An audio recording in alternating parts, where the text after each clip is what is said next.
you're already in school, if you're in a college, and you're kind of looking like how to get into the manufacturing space and how to get into automation and really make a good career path out of it, what are some like the suggestions you have around that topic?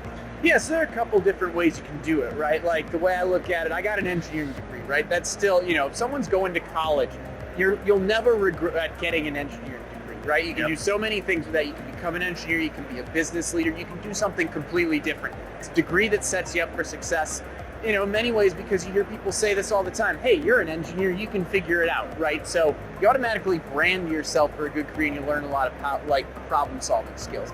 The other path is the trades now, right? Like if you don't want to go to college, or if it's going to cause you to incur a lot of debt, well, there's a way you can go to a trade school, you can get up and running in, let's say, 2 years into one of these positions, whether that's being a machinist, an electrician, lots of different things you can do. There's more than one path is the moral of the story.